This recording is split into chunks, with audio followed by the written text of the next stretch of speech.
আজকে আমরা হুমায়ুন কবির সাহেবের কাছে এসেছি এবিসিএমসি থেকে একটি ইন্টারভিউ নিতে।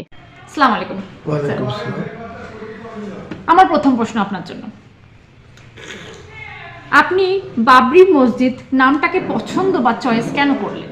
দেখুন, বাবর সম্রাট বাবর তার সেনাপতি মীর বাকিকে দিয়ে এই বাবরি মসজিদটা নির্মাণ করেছিলেন বা প্রতিষ্ঠা করেছিলেন। বাবর 1528 সালে ভারতের সম্রাট হিসাবে প্রতিষ্ঠিত হয়েছিলেন।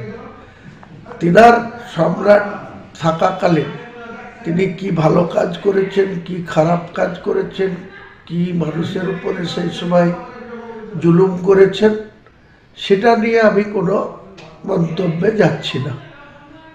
আমার একটাই, বাবরের প্রতি আমার কোনো আলাদা কোনো প্রেম নেই। বাবর আমার হিরোও না, বাবরকে আমি দেখিও নি, আমি পৃথিবীতে তখন ছিলাম না, 100 বছর আগের ঘটনা। আজকে যারা বাবরকে নিয়ে এত উগ্র কথাবার্তা বলছে, অত্যাচারী বলছে, বলৎকার বলছে, ভারতকে আক্রমণকারী বলছে, সেদিন তারা কোথায় ছিল? আজকে আমরাও সেদিন পৃথিবীতে ছিলাম না, ওনারাও সেদিন পৃথিবীতে ছিল না। কাজেই কেউ যদি 400 বছর আগে, 450 বছর আগে অত্যাচারী বাদশাহ হতো বা হয়ে থাকে, তাহলে তার অত্যাচারের দিকগুলা আবার পুনরায় পর্যালোচনা করা হোক এবং সে গোটা মোগল সম্রাটরা, বাবর, হুমায়ুন, অরঙ্গজেব, শাহজাহান, অনেক মোগল সম্রাটরা 700 বছর রাজত্ব করেছে। 700 বছরে তারা যদি সত্যিকারেরই মানুষের উপরে অত্যাচার করতেন, তাহলে মানুষ তো আজকে তাদের অত্যাচারের কাহিনীতে যুগ যুগ ধরে তাদের বিরুদ্ধে কথা বলত। মোগল সম্রাটদের সেই 700 বছরের কাহিনী নিয়ে আজকে আমাদের কাছে অতীত হয়ে গেছে, ইতিহাস হয়ে গেছে। আমরা ইতিহাসে পড়ি ওনাদের কথা। তাহলে তারপরে 190 বছরের ব্রিটিশের শাসন হয়েছে। সেই ব্রিটিশরাও তো অনেক খারাপ কাজ করেছে, অত্যাচার করে ভারতবর্ষের মানুষের উপরে অত্যাচার করেছে, জিজিয়া কর আদায় করেছে। তাহলে তা নিয়ে আমাদের আজকে কোনো আলোচনা নাই, বা ব্রিটিশদের বিরুদ্ধে কোনো কথা আমরা কেউ বলি না, কেউ করি না। তাহলে যেটা হয়ে গিয়েছে, যেটা ইতি হয়ে গেছে, যেটা ইতিহাস হয়ে গেছে, তা নিয়ে আমরা আর কথা বলতে চাই। আজ তো ব্রিটিশদের প্রতি আমাদের কোনো রাগ নেই, তারাও তো আসছে আমাদের দেশে। নিশ্চয়ই। তাহলে আমি এটুকু বলতে পারি যে আমরা বাবর, তার সেনাপতি মীর বাকি একটা ঐতিহাসিক সদ বা একটা মসজিদ বানিয়ে গেছে। মসজিদ মানে আল্লাহর ঘর। সেটা 2% অমুসলিমরা প্রতিহিংসা পরায়ণ হয়ে বাবরের নামে কলঙ্ক লাগিয়ে তার স্থাপন করে যাওয়া মসজিদটা যেভাবে ভেঙেছে, এই জায়গায় আমাদের মুসলিম, আপনার মেন উদ্দেশ্য বাবরের নামে একটা মসজিদ ভাঙা হয়েছে, আপনি সেটা করবেন, ব্যাস। এছাড়া আর কোনো আমার উদ্দেশ্য নেই। কোনো অমুসলিমের প্রতি আমার কোনো প্রতিহিংসা পরায়ণ কোনো বক্তব্য নেই। যার যা ধর্ম, সে ভারতবর্ষের সংবিধান অনুযায়ী নিজের নিজের ধর্ম পালন করবে। রাজনীতির মঞ্চটা আলাদা, আর আমাদের যে ধর্মীয় অনুশাসন, যে আমাদের শেষ নবী যে কোরআন সেই সময় যে নাজিল হয়েছে আল্লাহর তরফ থেকে, সেই কোরআন আজ 1450 বছরে পড়েছে। সেই কোরআনকে আল্লাহ হেফাজত করে, আমরা মুসলমানরাও হেফাজত করব, কোরআনের আদর্শ মেনে আমরা চলবো, এটাই আমাদের কথা।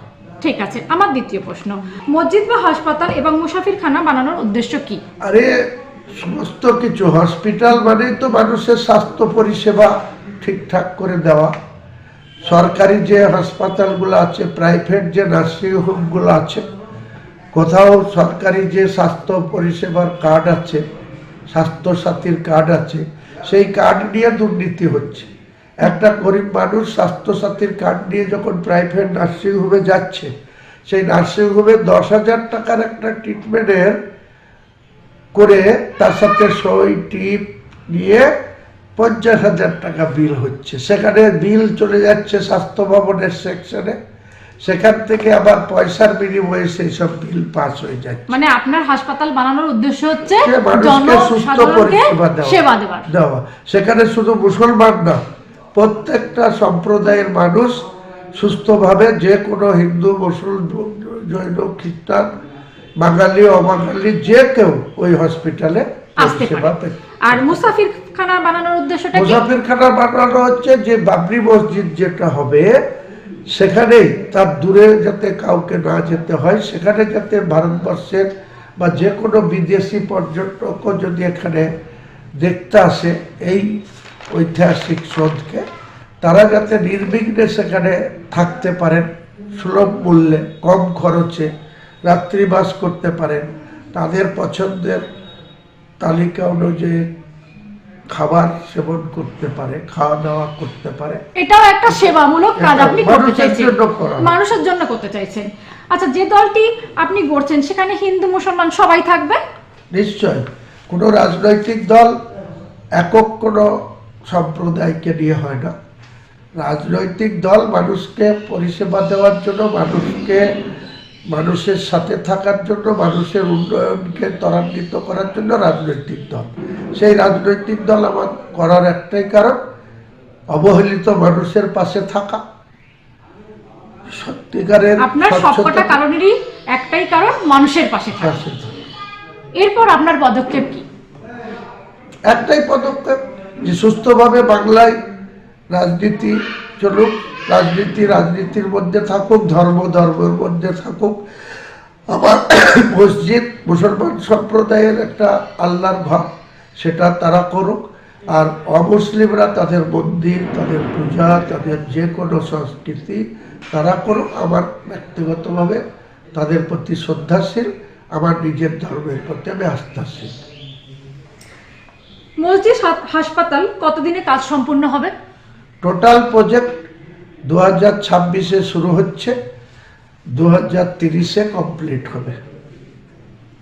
মোটামুটি 4 বছর লাগবে। 4 বছর। মুসাফিরখানায় যদি কোনো হিন্দু ভাই বা অন্য ধর্মের মানুষ আশ্রয় নিতে চায়, তাহলে আপনি কি আশ্রয় দেবেন? কারোর জন্য কোনো রিজার্ভেশন নেই, কারোর জন্য কোনো নিষেধ নেই। যে কোনো মানুষ, মানব ধর্ম মানেই মানুষের সেবা করা। সেখানে জাতের কোনো ব্যাপার নাই, ধর্মের কোনো বিষয় নাই। যে কোনো মানুষ আমাদের আশ্রয়স্থলে, আমাদের মুসাফিরখানায়, আমাদের মসজিদ দর্শনে, আমাদের হসপিটালে পরিষেবা পাওয়ার জন্য আসতে পারে। আমাদের দিনের নবী তাই বলেছেন, সব মানুষকে সেবা করুন।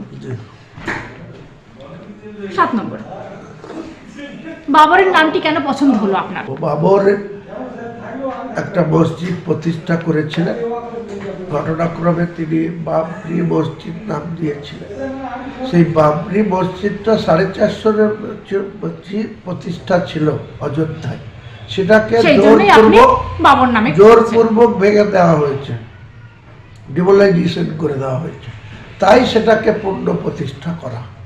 ঠিক আছে। এই মসজিদকে ইস্যু করে বা ঘিরে পশ্চিমবঙ্গে কোনো কিছু দাঙ্গা লাগতে পারে কি? কোনো সম্ভাবনা নাই। তার প্রমাণ 6 তারিখে অনেক আশঙ্কা করেছিলেন অনেকে। রাজ্যপাল তিনি বলেছিলেন আমাকে হোম অ্যারেস্ট করে রাখার জন্য, মুখ্যমন্ত্রীকে চিঠি দিয়েছিলেন যে আমি নাকি দাঙ্গা লাগাতে পারি। আমি প্রমাণ করে দিয়েছি যে মুসলমান কোনো দাঙ্গা দল না, পার্টি না, বা মুসলমান কোনো জাত কারোর উপরে আক্রমণ করার জন্য না। মুসলমান তার শান্তিপূর্ণ একটা অবস্থান করে, ইসলাম ধর্ম এবং এই মসজিদের ভিত্তি স্থাপনে 8 থেকে 10 লক্ষ মানুষ গোটা বাংলার রাস্তায় ছিল, বিভিন্ন জায়গায়। সবাই পৌঁছাতে পারেনি, বিভিন্ন কারণে ট্রাফিক জ্যাম হয়েছে। আনুমানিক কত লোক এসেছিল 6 তারিখ বলতে পারবেন? 6 তারিখ মিনিমাম 4 থেকে 4.5 লক্ষ মানুষ ওখানে মজুদ ছিল। আর গোটা রাস্তায় পশ্চিমবাংলার বিভিন্ন প্রান্তে টোটাল ধরলে 10 লক্ষ মানুষের মুভমেন্ট ছিল। আচ্ছা, ভারতের আরো অন্যান্য দানশীল ব্যক্তিদের সাথে কথাবার্তা বলেছেন? আমি ওপেন এই মসজিদ বানানোর জন্য মুসলিম সমাজের মানুষের কাছে অর্থ সাহায্যের হাত বাড়িয়ে দেওয়ার জন্য আমার ফেসবুক আইডি থেকে বলেছি। প্রচুর মানুষ সহযোগিতা করছে বা সহযোগিতা করব বলে তেনারা ওয়াদা করেছেন। ইনশাল্লাহ অর্থের কোনো সংকট হবে না বা থাকবে না। আমাদের এই উদ্দেশ্য সফল হবে মানুষের অর্থ সাহায্য।